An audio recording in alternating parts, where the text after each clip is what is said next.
A common theme in stories is the idea of a sacred tree of life, a single source for which all sapient beings flock to for their sustenance. What if I told you that such a place is real? What if I told you there are entire nations that rely on a single hand to feed them? And its coveted name?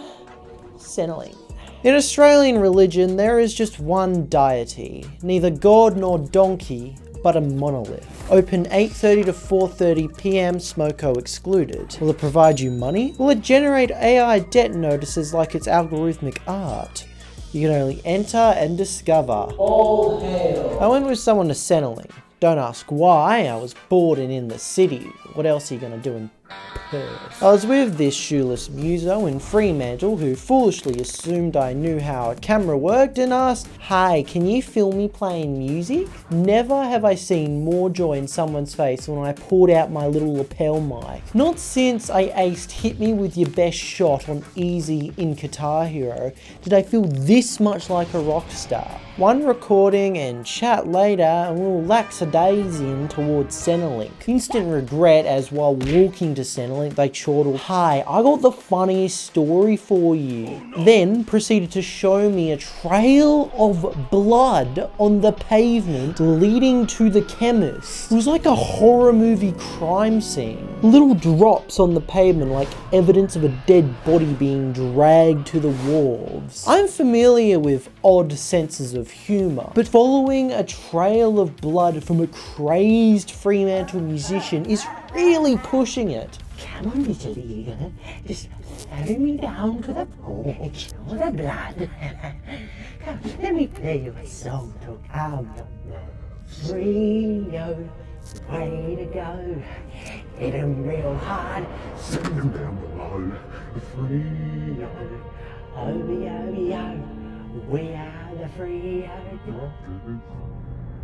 Anyway, we got to the end and she stopped, aloofly muttering, "I guess the council must have cleaned it up. Yeah, I was just sitting here bleeding like a crackhead," all the while laughing like a crackhead and moving barefoot about like an overstimming child. When me and Miss Muso entered Centrelink, the entrance looked like a baggage claim where a security guard dressed like a flight attendant asked us to leave our stuff. The Muso went up to the counter and told the lady that she had an appointment at 2:30 PM. The lady, Cusack rendition here, then asked what their customer reference number was, to which Muso said after a pause, "I don't have a customer reference number." And the Centre lady, not missing a single beat and not even changing expression either, just like those drug robots in Elysium. Breathe. "You can't have an appointment if you don't have a reference number." White roof and one-seated sofas arranged assembly line. If it wasn't for the marginal moistness from mysterious fluids and containing drywall instead of carpet wall, then it would make an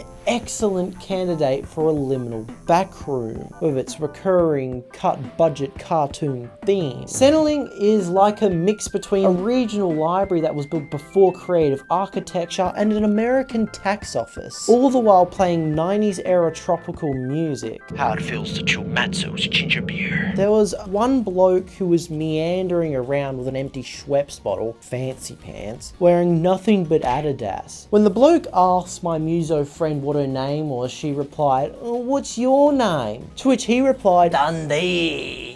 Look, I know there hasn't been a Crocodile Dundee film in a few years, but I was still caught off guard by how much Paul Hogan has fallen over the years. When we were in line, the person behind us was a large turnip man who was blatantly slandering Centrelink while the staff was present in not exactly the prettiest language. Couldn't tell if Barnaby Joyce or a British innkeeper. I guess there isn't much of a choice when you lose an election.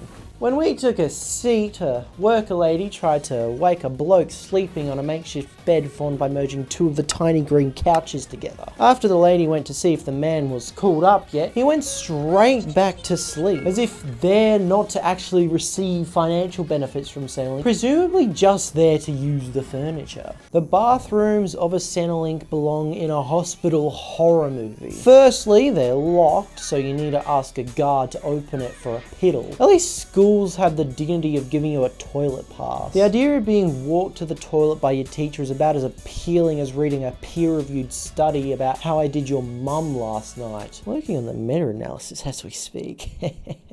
Don't be fooled by their childish nature of access. They are no place for kids. The place is what can only be described as a clean mess. And that would be fine, just like the simulations of your typical public school bathroom, if not for the dimming lights that flicker up and down apocalyptically. So while taking a piss, you feel the need to keep your eyes open for zombies. Hey, if it was gonna happen, Seno would be ground zero. I'd also feel safer if the toilet door had a lock on it and actually closed. It wasn't broken. Again, that would be just like public schools and expected. The door literally had neither lock nor knob, forcing it to be left just slightly open while in the bathroom. That was my brief adventure into Centrelink.